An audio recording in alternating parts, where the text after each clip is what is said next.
এই যে বন্ধুরা দেখছেন, এই যে হয়ে গেছে, যে ছেলে নিয়ে নিয়েছে, দেখুন পুরো ভেতরটা একদম ফাঁপা। কেমন হয়েছে শোনা? দারুন দারুন দারুন দারুণ হয়েছে, টেস্টি হয়েছে। দারুন।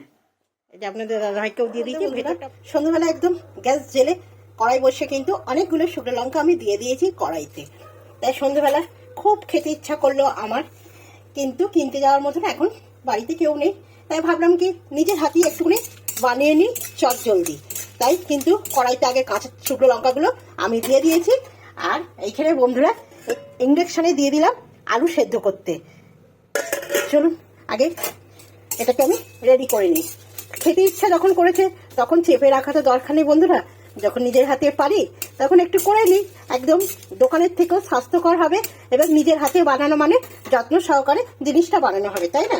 চলুন, নিজের খাবার জন্য ইচ্ছা করেছে কিন্তু বাড়ির সবাইকে করে দেব একটু জিরে। লঙ্কাটা আগে কেন দিয়ে দিলাম বন্ধুরা, লঙ্কাটা ভাজতে একটু দেরি হয় তাই লঙ্কাটা আগে দিয়েছি। পরে দিচ্ছি জিরে, দেব একটু মৌরি, দিয়ে সুন্দর করে আমি ভেজে নেব।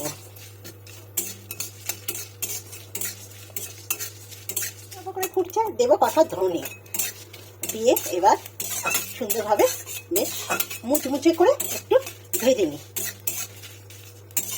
মশলা ধরে কিন্তু খুব সুন্দর একটা গন্ধ বেরিয়ে গেছে বন্ধুরা। গন্ধটাতেই আমার একদম খাওয়াটা মনে হচ্ছে যেন ডবল হয়ে যাবে। এবার আমি গ্যাসটা বন্ধ করে দিই। ভাজা করে নিয়েছি, আপনাদের সঙ্গে দেখে নিয়েছি। এবার একটা জায়গার মধ্যে নিয়ে নিয়েছি বেসন, দেখুন। আর নিয়ে নিচ্ছি আমি একটু চালের গুঁড়ো। বেসন যেটা যতটা নিয়েছি তার থেকে পরিমাণে কম কিন্তু আমি চালের গুঁড়িটা ব্যবহার করব।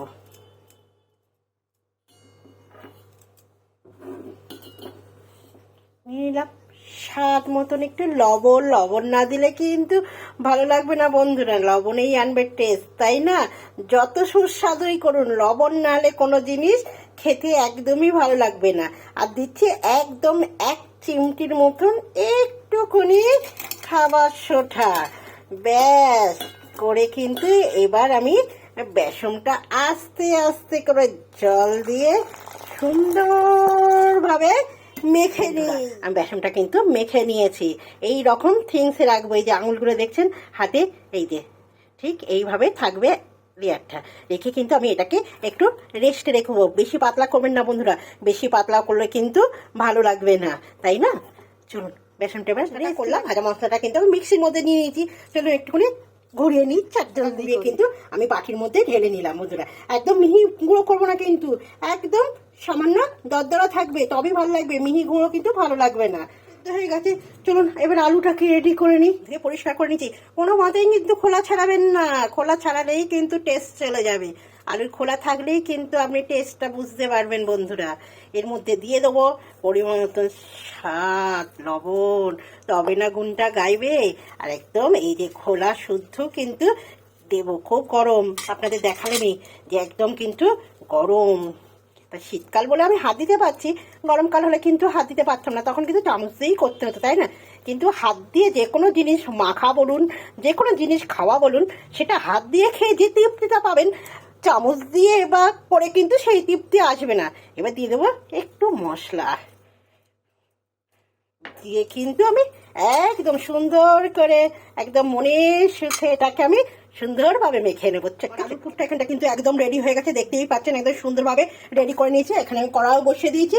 চলুন এবার শেপগুলো দিয়ে দিই, তাই না? চলুন বন্ধুরা, এবার চপের শেপগুলো দিয়ে দিই আস্তে আস্তে করে। দেখতেই পাচ্ছেন এইভাবে কিন্তু আমি সব কটা চপ শেপ করে নেবো। আর এদিকে কিন্তু তেল বসিয়ে দিয়েছি। চলুন এবার একটা করে এবার চপ ছেড়ে আস্তে আস্তে কিন্তু শেপগুলো দিতে থাকবো। আর চপটা ছাড়ি, দেখুন যে কেমন হয় চপটা।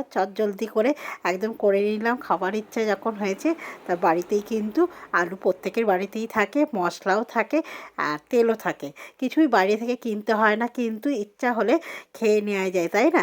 একটু করতে হয় এটাই। আর নিজের হাতে করা বা কাউকে খাওয়ানোর আনন্দটা কিন্তু একদমই আলাদা।